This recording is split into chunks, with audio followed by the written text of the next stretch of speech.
All right, folks, welcome back to the Property Couch podcast in what is our last of the winter series podcast, Ben. And today we are talking to someone who bought their first investment property, sight unseen, for $69,000 before they went traveling. And the question is, do they still have it? Oh, it's a good story, Bryce. It's about starting early. There's a big message in here, starting early, taking action, never selling. And hang around to the end of the show because I've got an important announcement. I need your help with something. So what are we waiting for, Bryce? Ben does need your help, folk. Make sure you stick around. Let's rip into the show.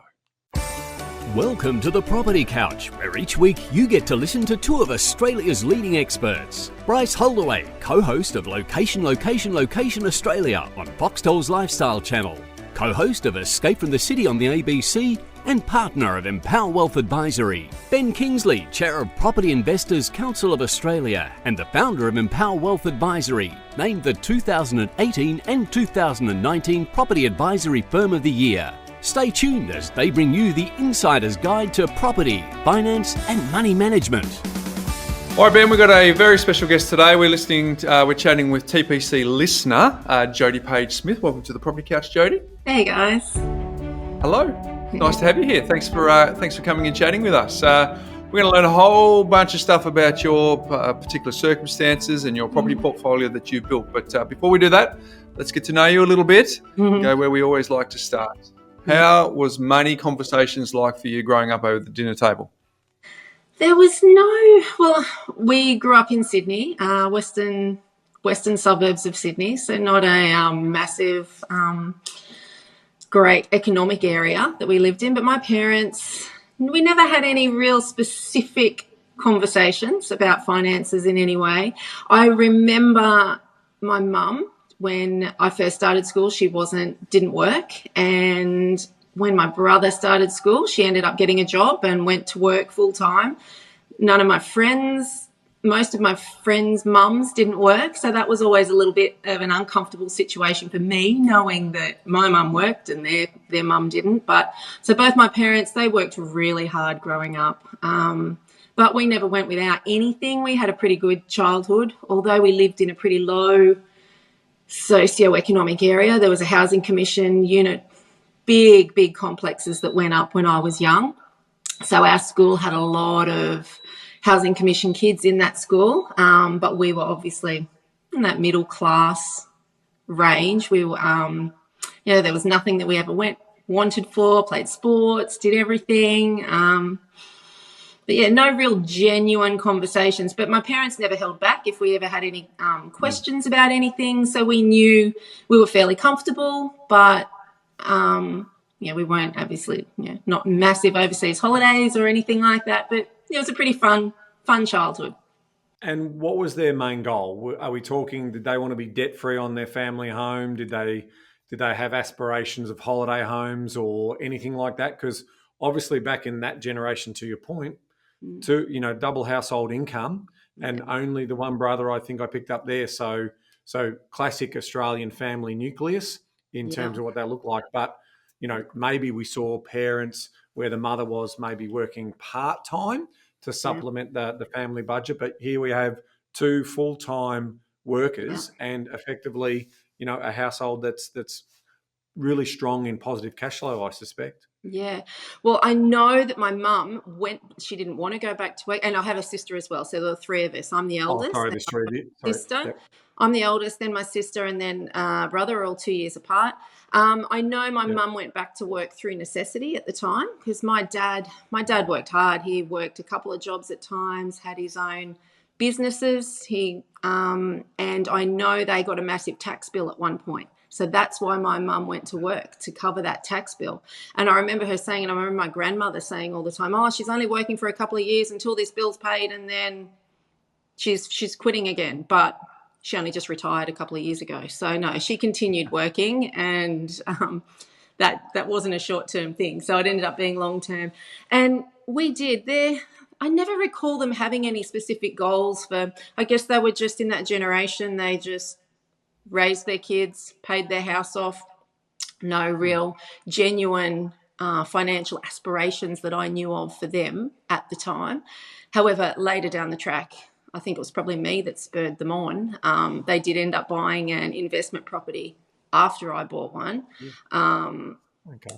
And and they're quite comfortable now in retirement and happy. But at the time growing up, I think they just went with the flow like everyone else in our generation and just making ends meet. I grew up in the car club, so we did lots of traveling and we played a lot of sports. So we did lots of traveling for car rallies and sport, which wouldn't have been cheap. We went to New Zealand, we went to America. So we did have a couple of overseas holidays when we were later, when we were a little bit older. But other than that, it was just pay the mortgage, pay for our sport. We went to the local public school, so there was no school fees. Hey, you mentioned before it was uncomfortable. Like we're the same vintage, Jodi, or our date of birth are very similar. So what was it about uncomfortable that Mum was working? Can you be specific around that? It was not financially uncomfortable. It was emotionally uncomfortable at times, knowing that, at the sporting events, like all my friends' mums would be there, and I went with my friend's mum because my mum was at work. So little things like that was tough at the time, but as an adult, I completely appreciate it, and I'm very thankful that she worked and instilled good habits in all of us. But that was it. That's what was uncomfortable. It was the emotional uncomfortableness at times of my mum not being there. And was there any, did your mum express any regret or discomfort in the fact always? So right through her working career, basically there was, God, I have to work because, ultimately it provides for the family. Or did she start to see, well, wait a minute, we can go to New Zealand, we can go to America, we can start, we get all of these luxuries. Because one of the big challenges most households don't realise is 3 children is expensive to raise, right? I mean, it's very, very difficult to. So I wouldn't know of too many 3-person households where, even in our generation, where the mother didn't work part-time. If we're talking about typical incomes, it's a little bit different if you've got a surgeon or a doctor or someone who was high earning, that you would be able to have 3 children. But the classic tipping point for our generation was the 3rd child in forcing the mother to basically go to work at least part-time or in some cases full-time. Yeah, and I guess it was. And I say that, we never went without a thing. As I said, we lived in, our school, I remember our primary school was classed as a disadvantaged school at one point because we certainly weren't disadvantaged in any way, but every excursion that we had, every sporting opportunity that we had, every car rally opportunity that we had, we went on them. We didn't miss out on anything, which was great. And I know for a fact if Mum wasn't working, there's no way that would have happened at all. And my brother didn't play a lot of sport, but my sister certainly did as well. And both of us, anything that we needed or wanted to do, we were able to do it. And I know it was absolutely because Mum worked. So, but it was only when I was older that I could realise the beauty in that. When I was that much thing you get 2 minutes after you need it, right? So, yes. So you weren't having conversations. So then everything was about observation for you, right? Yeah. So what were the observations that you internalised that then, when you got your first job or started putting your first budget together, or trying to work out the money game, what were the observations you saw from your parents in that time? And did you copy a lot of them? Did you adapt?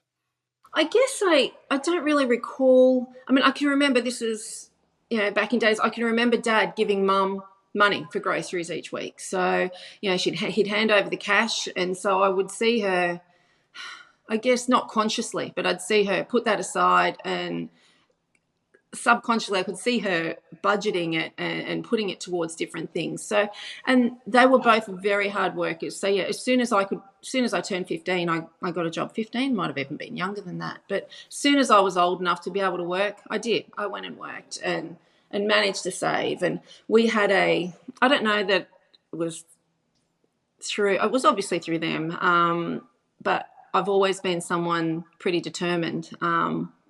And I knew I needed to save money. I knew we planned when we were in year 10, friends of my 2 closest friends. So sitting in year 10, science class. I can still remember it, saying, okay, we're going to go to uni, we're going to finish uni, and then we're going to go traveling. So I knew from the moment that I started working, I needed to save money because we wanted to travel. We wanted to go overseas. And we wanted to do it not long after being out of uni. So I was always a pretty good saver. I guess that's from my parents, but I don't really recall them saying. They just kind of motivated me along the side. I remember having a poster on the back of my door and with weekly goals, and I'd cross it off each time that amount of money was put into my bank account, and then I'd have the bonus down the bottom. So I'd always put the absolute minimum in my bank, and then if I could put more, then the extras were tallying up down the bottom, and it was a good thing to see. So. And it motivated me more. The more I deposited, the more I was motivated to put more in. So there we go. There's the habit building. There's the muscle memory working. So a couple of clues there for obviously the community. One is that you set a goal, so which was to travel.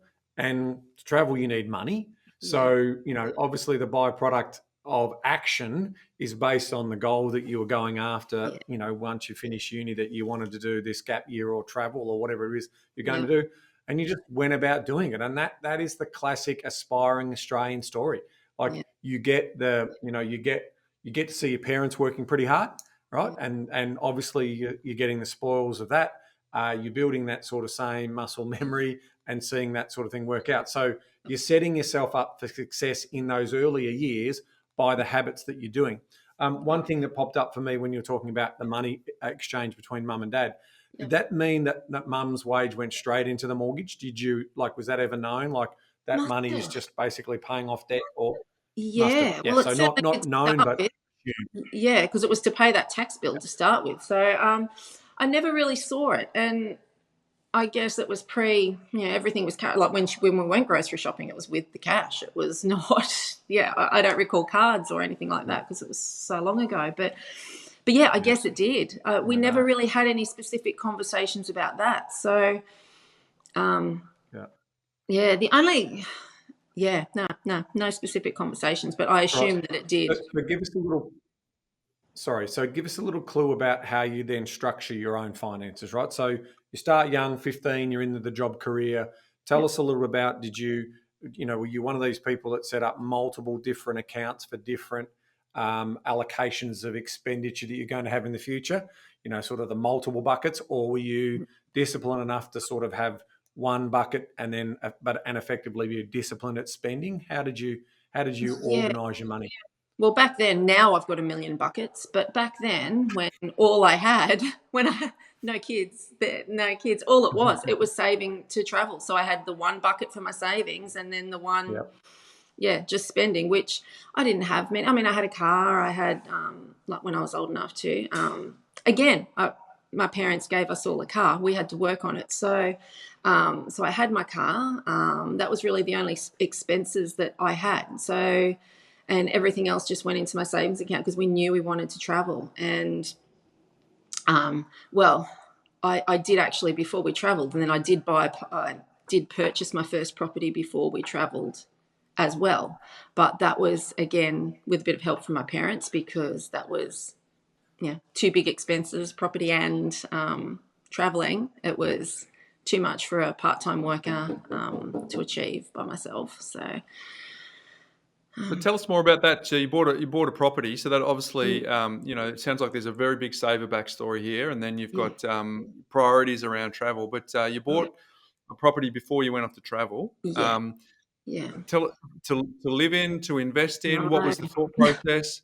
Okay. No, it was purely an investment property. I didn't even lay eyes on it. It was purchased not interstate, but we lived in Sydney and it was in Tweed Heads, so it was effectively interstate. I bought that. I finished uni the end of 95 and purchased this property March 96. So it was purchased. I thankfully, my parents could see where I was going and where I was heading, and I was fairly smart with money, so they were prepared to lend me the deposit because I didn't have the deposit for it because I was saving to go overseas as well. But they obviously trusted my habits and knew that I could do it, and they lent me the deposit. Bought this property. sight unseen. They had a tenant in it. It was very cheap. Well, certainly now you look at the price I paid, Would have it's been big dollars, wouldn't it, back then? incredibly cheap. Yes. I wish I had bought 4 of them now when you look at the price. Yeah. But, Oh, we've got to pause on that. I wish I had bought 4 of them now, because most of the time the conversation is easy in the rear vision mirror, but it's difficult through the front Isn't it? windscreen. So Yes. Oh, totally, totally. And I was lucky to have been able to do it at all because, as I said, my parents helped me and paid that deposit back that they lent me, and still managed to keep saving. And there was a tenant in it, so it already had a tenant in it, so I just kept it. I never planned on living in it ever. We still own it. I don't live in it. Never have lived in it. But it's just been ticking over in the background. And so what were the influences? So, back then there wasn't a lot of like podcasts and that weren't around then. And so here you are trying to go and spend your time abroad. And, by the way, I'll just pause and buy an investment. Like, who's planting the seeds for these sorts of moves for you? Or is it just something that you just, you said your parents saw something in you around money. So I'm keen to understand what they saw. But I can remember asking Mum, again, I guess rewind a few years, I don't know how old I was, but I remember most of my friends, their parents all owned their own house. Like we had our house, we moved. I only lived in 2 houses. So we had a very small house in Blacktown where I was first born. That got too small for the 5 of us once my brother came along, because it was a 2-bedroom place, and my parents moved. And then we moved not far away, and they still live there. So we never moved house, never. My parents will die in that property. They will never leave that property either. So, but I had a couple of friends, they would just chop and change, or people would come in and out of the school, and I never quite understood, why do these people keep moving house? And I can remember asking my mum, why do they move houses every 6 months, or not 6 months, every year or so? And Mum said to me, well, they must be renting. I said, well, what's renting?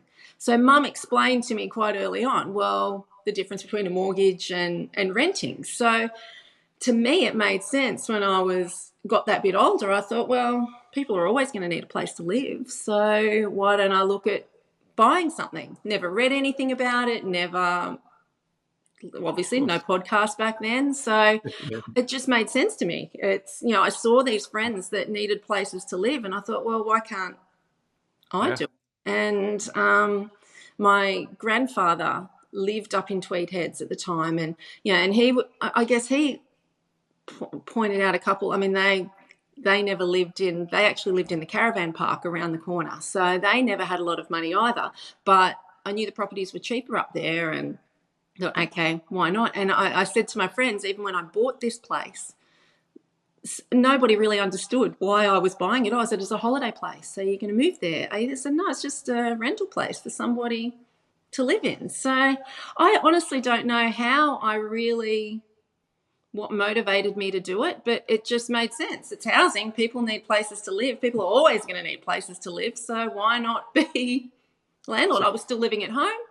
So I could clearly you're instinctual, which is it seems to be serving you really well. Do you want to? We can see the price you paid. Do you want to share with our audience the extraordinary large purchase price that you paid? Yes, it was $69,000. So, and a rough valuation today of around 400,000. So the compounding return, annual compounding return of around 6.61%, which is pretty awesome, and a nice healthy rental yield of around 4% at the moment. So it's a good news story. And off the back of that, I'm assuming that sets you up to be able to then, release some of that equity. So tell us about how that evolved. Yeah, well, that did. Well, as I said, we then went overseas. We're overseas for about a year. Came back, got engaged while we were overseas. So then came back and needed a place to live because we were never going to live in Tweed Heads. So that, of course, gave us the equity to buy a block of land. So I was just at work one day, was working out at Penrith, and just saw this. It was pre-internet, so I saw this ad. I can still picture the ad actually. Just had land, there's just the local paper had land, duplex block for sale, Cranebrook. Thought, okay, we'll give that a try. What's that? 111,000. Thought, oh, that's awesome. I rang up my fiance at the time and said, hey, hey, there's this block of land out here. Like, why don't we look at building a duplex on this block? It'd be awesome. He's like, okay. I'm clearly the dreamer out of the two of us, dreamer or doer or whatever. He just tends to go with the flow most of the time. And thankfully he did. We went out and looked at this block, and it wasn't really the place we wanted to live, but I thought, hey, why not? Perfect place to live, build a duplex, rent half out, live in the other half, and give us a bit of a leg up. So, and it did. So that's what we did. So we bought that.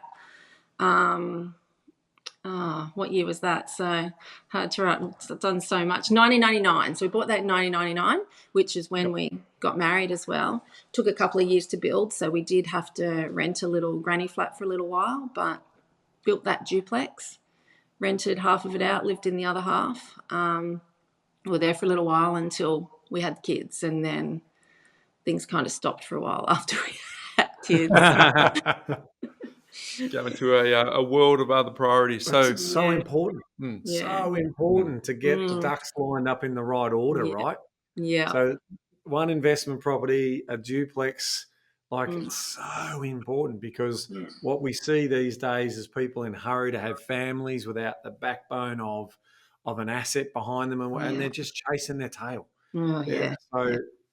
So it's a credit to you in terms of what you've done there, Jodi. So well done on that part. So but that's not still in the portfolio, or no, it's not. So talk us through that. Yeah, so we built those obviously, and it was ticking along nicely. We had our first child. I was always the main breadwinner back then when I was working full time. Even when I was working part time, I was still earning more than my husband. So, but then of course having kids, I wanted the time off. I needed the time off. So we ended up selling next door. Again, hindsight, that's what I drum into my kids. Oh, our kids are going to have no luck with our kids. We just talk about things all the time. So, I drum into my kids, never sell any property. So that's my biggest regret, of course. So we sold next door when we must have been after, in between the two kids, in between kids number 1 and 2.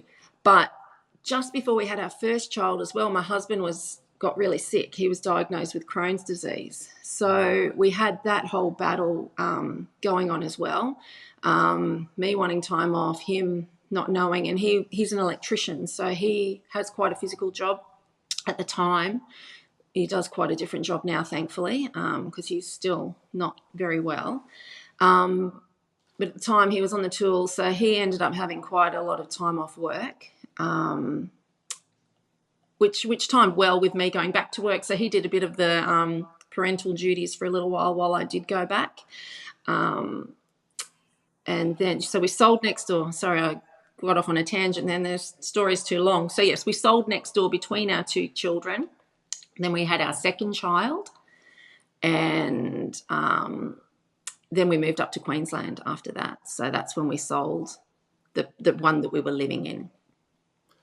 But you seem to have repeated the same formula though, because you've moved to Queensland. You live on the Gold Coast, and there's a duplex in that story, isn't there? Yes, there is. Yes, a subdivision. So, it worked so well for us in Sydney. So we thought, why don't we do it again?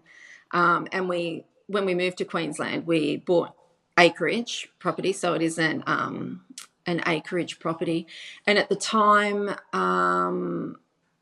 we couldn't subdivide straight away. There was a trick around it. You couldn't subdivide. The property wasn't big enough to subdivide it and sell off vacant land.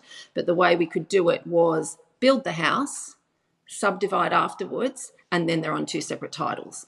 So it was a trickier way of doing it and trickier finance to be able to do it, but managed it. We lived in a bit of, you had to do it bit by bit and get things revalued each time to get a little bit more money to be able to finish it off. But then to pay the subdivision costs, because obviously they're not cheap either. So, but we had done it before, so we knew it worked, and that's why we thought we'll try it again. So, and we built this house not really expecting to stay here, but it works really well for us. So we are still here about 7 years later. So we're quite comfortable, and we rent next door again.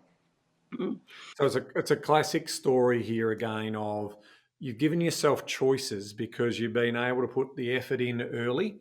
And Yeah. so when your husband does get unwell, and Yeah. I know never sell, but Yeah. that emergency buffer was available there to Yeah. you to concentrate Absolutely. on the health issues as Yeah. opposed to concentrating on the money issues. Like at the end of the day, money's not, it's not everything. It's a means to an end, but it's allowed you to basically have some comfort around what was that challenging time, and then getting over that initial, sort of health hump. Yeah. You've then been able to sort of refocus. You've had plenty of time because you started early, which is the other great thing that you Yes. did. And now you've got this sort of story. So you come out, 2 properties plus your Tweed Heads property, and then you start thinking, all right, well, how many more of these things do I need? So did you have any forward thinking or planning around that, or did you go and get some advice around how you were going to organise those things? Yeah. No advice at all. Just gut instinct, I think. It just worked before and worked again. And which is why we then bought another one. Well, we're currently sitting on one, trying to subdivide it now to do it again. But yeah, no, it's just self-motivation. As I said, we don't, I'm certainly an action taker. Like I will just give anything a go. And I guess I heard you talking to Miller a couple of weeks ago. Was it Miller, I think? And the word you said, she just didn't have a lot of trust with money. I guess I'm Australian. I've never seen any really bad times. I have a great faith in the banking system and my parents' house. I know if everything all falls over, I'll just go and move back with mum and dad. I know I will never be homeless. Not that that's really ideal with 4 kids, but I know it's an option. I'll give anything a try. Although I have got a bit more less willing to take risks the older that we do get and the more children that we do have. But the interesting part about that is you don't have to take as many aggressive risks. No, right? that's right. Because, like this is a story of both of you and 4 kids. And you build a multi-million-dollar property portfolio with 4 kids. Like not easy. And in most people who start, if they don't plan early or start early with some asset base behind them, it's not going to be possible. Like these days, if you are starting with, okay, we'll just rent a property and then have 4 kids, you're going to be behind the 8 ball because you don't have the equity to draw on. You don't have that ability. Depending on the timing that you have between the children, you're going to come down to a single income over a period. Just not easy, right? Yeah. So the probability is a lot lower of those people having success. But how you engineer success is you look at the pathways that other people have taken and you follow them. And the probability is greater if you buy a property early and you get on the property ladder as an investor straight away before you and then you build off the back of that. And that's your story, that's my story, that's Jodi's story, and that's the message we're trying to get out there. There's a lot of noise around, you can't do this now, it's not possible, the deposits are a lot harder. They are, but it doesn't mean you have to buy the deposit for your first home first. You can potentially think about getting on the ladder and then using that as a stepping stone into the future. And that's what we want to tell the community here. There's still hope. It doesn't feel like it. Rental crisis, housing affordability, but you've just got to find a way and you've got to be determined to make it work. Absolutely. Now, Jodi, we know that so everything Ben just said is just a wonderful credit to you and your action-oriented personality. So well done. The one thing I do know before we started chatting is you've got a really strong advocacy for defence, and I'd love for you to lean in on that. And I think you might have given us a little clue there with Aaron's health. But why are you so passionate about building the defence part of it? Absolutely. It has saved us so many times. And I can remember we've had it. We found it when we were building the duplex. So forever ago, we were our mid-20s. We went to a home and building show. Never heard a single thing about income protection before. And went to this show. And actually, this is the one thing that Aaron did off his bat. Normally it's me saying, hey, look at this. Whereas this was something he said, hey, Jodi, come over, you've got to have a look at this. And it was just an insurance broker there talking about income protection. And his words were, I can still remember him saying, so you insure your house, you insure your car, you insure all these expensive assets, but honestly, how are you going to pay for them? What's the point of insuring them? If you lose your income, you can't continue to pay for them. So it's useless paying the insurance on them. You should be insuring yourself. And it's the best thing that we ever did. And at the time, as I said, we were mid-20s. I would then go and tell everybody that, hey, look, you should look into this. And no one would listen to me. I think they thought I was trying to spruik something to them. And they'd never got it until now. They're older than that they understand. But we claimed on it. So we have had our policy since we were about, as I said, mid-20s. Aaron was diagnosed with Crohn's at 30. He was off work for at least 3 months. And if we didn't have income protection then, we would have had to have sold something. As we said before, though, at least we did have other options. But I'm glad we didn't. We got through that stage. I also claimed for it a few years ago when I ruptured my Achilles. I was off work again, only a couple of months. But again, claimed it then. Now I'm sounding like we're really, I don't know, hypochondriacs or what. But I'm also... No. It's an asset, right? And it's an asset you never want to call on. It's an asset. It's not. That's right, it is. But we have called on it and we have needed it. So but it's not very sexy, Jodi, to talk about income protection insurance or TPD or what. Yeah. But here's the deal, and the learning is this for the community is the whole reason that you're investing in property is to self-fund some form of retirement, right? Which allows you to have assets providing income rather than personal exertion. But during the accumulation phase, that personal exertion is so incredibly critical. And for most of us, we can be thankful that we don't have to worry, but also take it a little bit for granted. But that, if as you've just described, if either of those two incomes were taken away, the house of cards come falling down pretty quickly, right? So, but it is a very difficult conversation to have to people say, yeah, by the way, you're going to have this boring conversation around something that you hope that you're never going to have to draw upon. But ultimately, it is the safety net that gives you security and peace of mind that, okay, I am taking above average risks in terms of doing something that not a lot of people are prepared to do, which is buy assets outside of their family home. So it kind of makes sense that you have that safety net. And it's been an absolute godsend, especially in the last year, because I've had shoulder surgery, so I'm recovering. I've been off work since December, and which is timed with all these interest rate rises. And if I didn't have income protection, we would have had to have had a big fire sale of something. We would have had to have sold something. But thankfully, we haven't. And we had all those buffers beforehand. So it's saved all our homes, thankfully. Things there, buffers, defence, cash flow management. Now, you're obviously a user of the More platform. You've got all of the information in there. That's how we know so much, obviously, of your story as well. But it's to that point around buffers and to that point around cash flow management. I'm looking at your annual surplus, right? And it's not a huge amount. No, so, and your level of buffers in terms of the savings ratio that you've got isn't exorbitant. But I'll tell you what you have got is you've got the confidence in the experience. You've been here before. You've got the defence in place. So even though, we're talking about an annual surplus of just under that sort of 10,000 mark, call it, and, the buffer that's sort of going to keep you in play for at least a minimum 6 months without any material changes, you're confident in the knowledge that you do have these assets behind you, right? And ultimately there is that peace of mind knowing, and as well, you can also cut back at, I've looked in here and you've done the right thing. You've got essential and discretionary spending broken out.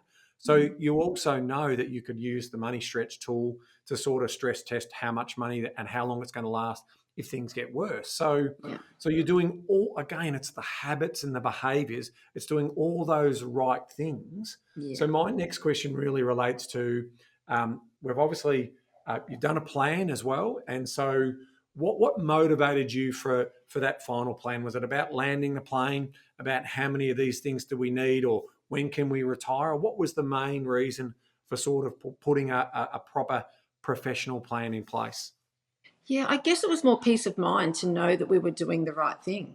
As I said, I've never really, short of listening to your podcast, I never really did any, but we'd already purchased lots of properties prior to listening to you. So I never really did any reading on property or anything. I did a bit of reading in the share market, but nothing about property. So I thought we were on track, what we'd been doing, but I guess we just wanted confirmation to know that, we will be right. And it was good to see on paper that, yes, we will be comfortable in retirement, which was the reason that we went. That's right. And confirmation is one of the main reasons, probably in the top 4 or 5 as to why people get a professional plan, right? So one is that confirmation. 2 is just basically knowing that we can afford this.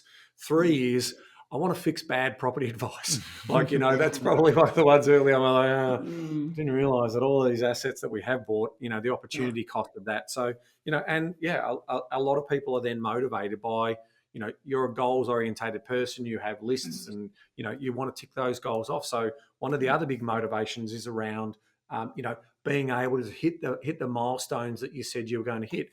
And then the final one is about sequencing. It's about getting them in the right order and making sure that you're optimizing to that position. So when you did, get some validation, what were some of the key takeaways that you did get from when you got to see your models and your cash flow story and you got to add in, the kids' school expenses and all of those other things? Yeah. It was, again, as you said, it was just validation, knowing, and a relief to know that, yes, we will get there comfortably. Yeah. My husband was probably a little bit more relieved than me, though, because I was hoping for, more property, like more, let's buy some more. But he was happy to hear, no, you're on track. But I was a little disappointed. Put it like that. I clearly like buying property, so I was slightly disappointed. But very happy. And my husband was peace of mind. There's a couple of things in that too, right? Because you can continue to buy more property, right? That's the thing. But the peace of mind comes from the fact that job's done, retire out the debt, and we actually have defined what we want in lifestyle design, and we're actually going to achieve that. But you can actually increase the amount of passive income that you get, but it also comes with increased risk, right? And so it just depends on where you are on the spectrum. And it sounds like you and Aaron are having those conversations, and I'm sure that itch will come up for you over the journey. But it's not all it's giving you is confirmation that everything's okay as it is. But if you want a bigger amount of income, well, then you throw more leverage into the mix, or you want to actually get to the finish line potentially quicker or retire earlier. These are the levers that you get to have those conversations around. So I'm sure that's I'd love to be part of those conversations with you. Here, Jodi, I'll give you an idea. You've got 4 kids to buy for. Yes. Right? So you can still go off and buy property, but just make sure you teach them how to fish, all right? So just get them going. Oh, that's right. Yeah, no, they know how to fish. Yes. No, I've said that. We need 4. We need 5, 1 for us and then 1 each. My son is already on his way to he'll be buying a property, I think, before us at this rate. He's sight unseen on the Tweed Heads. That's right. It wouldn't surprise me. The Tweed Heads is a totally different place now, Jodi, than when you took that punt back in '96. That's right. We talk about that a lot, saying, if we had have listened to you at the time, there's no way we would have bought it. It was completely the wrong place, wrong property, wrong place to buy. But I guess it's like anything. 25 years later, of course, it's going to appreciate in value. Well, the Gold Coast is now the 6th largest population centre in the country and doesn't look like losing that mantle anytime soon. No. So there's lots of people going there. Hey, it's been a wonderful chat. I'm interested in finding out interest rates. You hinted at it before. There's been a period of interest rates in this winter series. We've been trying to get inside people's mindsets around, okay, all right, you're carrying some debt and the interest rates are the tightest cycle that we've seen for some time. How has that played on your psychology, and what have you done to make sure both eyes sleep at night? Yeah, it's obviously been tough because we have quite a few mortgages, but we did have, our rents were decent enough to cover the first few anyway. We were didn't really notice the first few too much. The last couple, it's been pushing things a little bit tighter. we've just cut back, obviously, as much as we can. I obviously can't work anymore. Normally I would be at work and I'd work a few extra shifts because I do only work part-time. So I haven't been able to do that. But thankfully income protection has been constantly being paid. But yeah, just cutting back as much as we can. We do our annual trip to New Zealand to go skiing with all our family. Have fallen in love with skiing. So we had to cut that out this year, and that's probably covered things. Yeah, that's made things a little bit easier. But yeah, thankfully our rents were pretty decent to start with. And that vision helps with those decisions too, isn't it? Because when you sort of take away traditions of going to New Zealand, it sounds difficult. But if you've got a vision or an eye on a prize or a bigger goal, it certainly makes helping those decisions easier. Because you go, well, we'll go next year or the year after. It's not like it's the as disappointing as it is in the moment. It's not like you don't get those opportunities again in the future. Yeah, look, I mean, you mentioned something interesting that I wanted to come back on, which was the multiple. You now have multiple accounts, whereas in a million, past, I think she said. Yeah, million accounts. Yeah. Now, tell me about the logic behind having all of those. I mean, I'm assuming that are they all offset buckets that are attached to the master loan, or how are you managing honestly, that? not a lot of them are. We've tried. Obviously, we've been in. We've had mortgages most of my life. We've gone through the line of credit mortgages. We've gone through so many different things. We've tried the credit card and the credit card sweep, and I don't have enough vision on that. I need to be, it's very old school and probably not making the most of interest savings, but I have to have accounts that I can see. It needs to be a lot more visible for me. So we do have multiple accounts where money goes, and there's separate savings. Righty, so there's some lazy money. Maybe I have to take that offline with you and take you through the whole program again, because I don't like saying banks get more money than they need to, because but I appreciate where you're going with it in terms of, number one thing is you do have to have confidence. Like if you don't have line of sight or visibility on what you're doing, you'll make irrational decisions. And so, that trade-off of probably not getting the benefit of, that money sitting in an account where it's not offset versus when it is offset, that'll be in probably the small thousands each year. But to your point, it's not making you make an irrational decision to think that we can't afford one of them, we've got to sell them. So, which will be a greater return as well. So, but that is interesting. I want to, maybe I'll pick that up with you offline because I mean, certainly most of it is sitting in that account. It's just each time I kind of shuffle it out a little bit, and the majority is certainly sitting there. But yes, we've found that works for us, and we've been too scared to change it because we know that it works. All right, my final question to you, Jodi, is around, okay, you grew up with a sister and a brother. You grew up watching your parents do the same thing. You've took a certain takeaways for yourself in terms of how you've gone on with things. What's your brother and sister done? I mean, without giving too much away, are they good money managers? Have they been able to develop the similar habits, or are we just like chalk and cheese, like me and my brother might be as well, even though we grew up in the same household? Yeah, no, chalk and cheese. My sister's pretty good.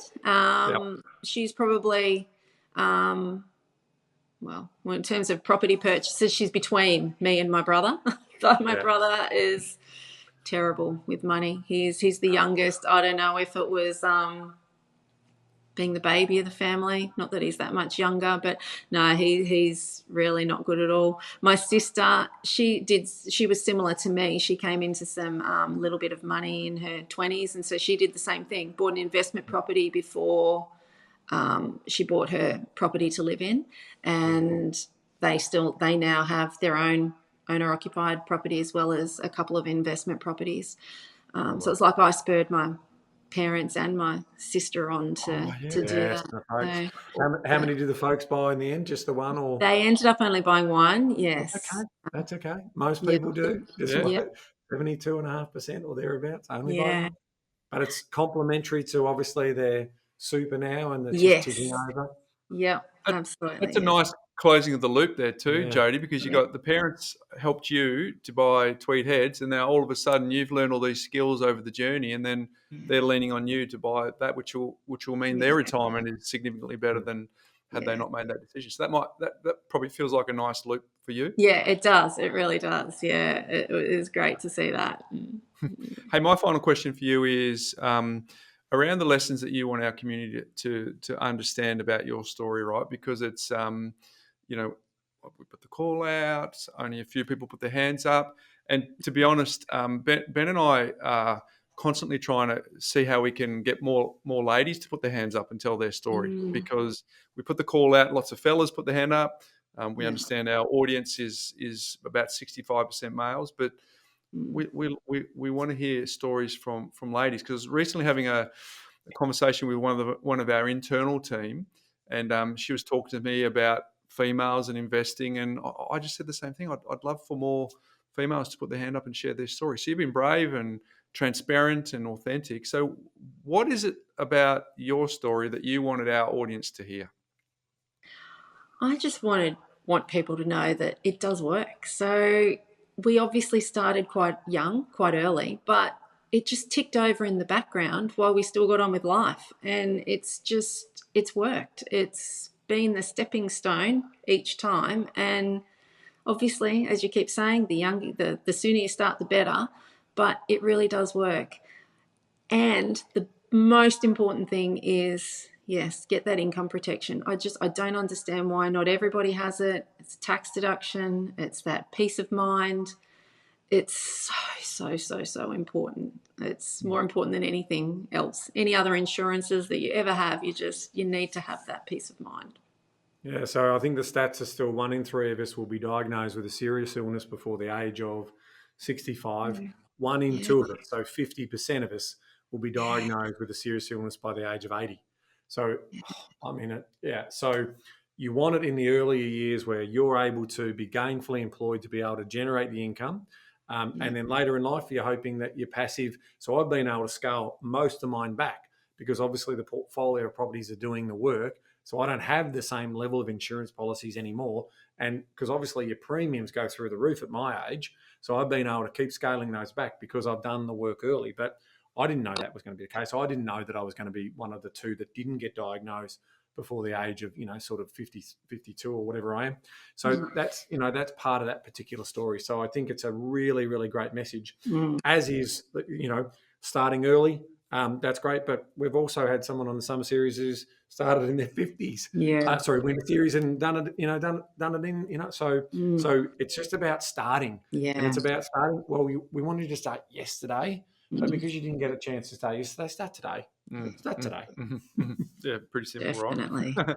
It is. Oh, well done. You're a story that's started out with an incredible background, uncomfortable, with mum working. Then you've moved interstate. You had weekly goals on the back of your door. Means that, and it sort of highlights the power of writing stuff down, right? Because here you are. You've designed it in your mind first, and then you've executed it in real life second, and then you've taken action. I mean, the biggest. You said it, to quote you. You're an action taker. So you're a credit to your family, and we certainly appreciate you coming in and sharing your story with our community. So on behalf of everyone here at Property Couch, thanks for coming on our winter series. Awesome. No, thanks for having me. It's been good. Thanks, Jodi. Well, Ben, what an incredible story. Wonderful. Action taking, action orientation, someone who's prepared to have, to quote Jodi, lower socioeconomic start. And then just build out in a portfolio and navigate some family health issues. I just love that chat. Yeah, look, it shows, again, there's a bit of a theme running through here. It does take effort. Like, you can't just sit on a couch and build a multi-million-dollar property portfolio. Just one of those things. I got notes here about, there's a bit of discipline. There's planning to become, there's planning to action. Starting earlier did set up the opportunity for that as well. And a massive story around defense, and understanding that, you've got to make sure you mitigate as much of the risk as possible. There's always risk in property investing. And so that was a great story where it was called upon. And it meant that we actually didn't have to sell any of the investment properties, and we're still continuing to build them, and they're continuing to do that compounding and that heavy lifting over time. So I just got so much out of that from Jodi. So I want to thank her for coming on to the show. It was just it was a ripper. We get some feedback from our team too, Ben, that in times when cost crunch is interest, people are actually thinking the defence is one of the first places that they might start sort of trimming. And sure, if you don't have to call on it, it's a great call, but it's not a risk that you'd want to take. It's not a risk that we'd want to encourage anyone to take. And it's very difficult to have, talk about negotiation, talk about properties, talk about planning, talk about investment savvy mortgage. They're fun, but just to say, all right, let's slow the conversation down and talk about defence. Understandably, you get a few yawns, but it's affected you personally within your own family. Yeah, it has. We've clearly seen that it's affected Jodi in her family. So, folks, hopefully that was just a timely reminder of something that doesn't get a lot of airtime anywhere, but the importance of it was just enormous. Or just it threatens to unwind all the great work that's done and all the hard effort that goes into starting a portfolio and building, grabbing the first property, grabbing the second property. If you have a significant impact on cash flow and you aren't able to work, you unwind all of that. Whereas if you can hold on to those assets through this insurance programs that are available, so income protection, total and permanent disability, those types of insurance policies. I know in the planning work that we do, it's mandatory to offer and build that into the models, because then it's up to the client to basically choose whether they want it or not. But we highly recommend you take it and then ultimately build off the back of that. So Jodi's a perfect example of where they've claimed on it a couple of times, and it's been very, very helpful for them to be able to maintain their portfolio. And again, in another 25 years, it's going to be amazing. Like, their story is going to be amazing. There's not going to be any more of this, never sell. I wish I never sold that property, right? Because she didn't have to, because she had insurance. She mitigated her risk where she could. And I think that's a great story. Jodi, you're a legend. Thank you for coming on and sharing your story. I reckon that's going to benefit a whole bunch of people. So we are very, very grateful. Hey, Ben, you hinted at the top of the show that you want to lean in and get some help here. And just to let folks know, as we come out of winter series next week, you and I are doing our half-yearly update Property podcast. market outlook. Yep. So stick around for that. But I guess something that you've been working on a fair bit of late, and you want some help, don't you? I do. So PIPA, which is the Property Investment Professionals of Australia, so that's the peak association for people who work in the property investment industry, of which our business is a member, are releasing their 9th annual market sentiment survey. So it's Property Investment Sentiment Survey. Why is it important? It's super important for a couple of reasons. The first one is it assesses attitudes, in terms of how people are feeling about the market today, but it also gives us clues on actions that they're also taking. And we are currently in a situation where we've got governments of the day looking at implementing further restrictive measures that are potentially going to impact the supply of property. So we take this information, vital information, and then we feed it back into the governments and the regulators. So it allows us to do the advocacy work. So I work hand in glove as the chair of PICA, which is the Property Investors Council of Australia. So that's available for you and I as property investors. Also working with trade to just basically put a voice and a message out there to allow governments to understand this is the potential impact. You do this, this is what the market is telling you they're going to do. So we want this to be the biggest ever survey. So I think our biggest ever, we had around 2,000. If we can get, over 2,000 survey responses, and it's meaningful for everyone involved. If you've got an asset, like we've got research out of the US that talks about rental caps and rental freezes, it doesn't actually just affect the rental market. The actual value loss to the economy and to that localised economy. Stamp duty and builders. Yeah, well, the actual value of those properties don't grow. So if you're even an owner-occupier and you've got, a rental cap or a rental freeze in, say, Victoria, guess what? It's going to stagnate the growth of your property. So that is obviously really concerning for economic mobility, all of those other things. So that's why these surveys are really important, because it's not just us telling them what we're hearing anecdotally. We've actually got the hard evidence in everyone completing a survey. So we're going to obviously send out an information email out to everyone. over the next couple of days, but it's only open for a short window. So any of these types of good surveys, they only have a short window that allows us to fill them in. So as soon as you get the link, or if you've got time now, jump into the show description. We've got a link there right now where you can go on and have a look at that Survey Monkey from the Property Investments Professionals of Australia and fill in that survey. And we will be forever grateful, because obviously the advocacy work that we're doing on your behalf is only going to benefit everyone, including the tenants, because there'll be more supply. It will reduce homelessness. So hopefully, from your point of view, please do what you can to complete that survey. Yeah, folks, it's kind of just saying, if you're the type of person that says, yes, I'll get around to that, and you don't, we're leaning in to say, please, the only way that we can get a voice is by hearing from you, so that there's a representation of many, many voices across the country. And as Ben said, I filled in the survey myself. There are some very considered questions around next step, what you're thinking. It allows people, policymakers, to actually get a little insight into the psyche of a property investor, which is unique and different. So if you filled it in last year or you filled it in the year before, you'll notice there is a deviation from the questions for the last couple of years, just to lean in and dive in on that. So it's super, super important. So as simple as it can be, wherever you're listening, in the show notes, there will be a link.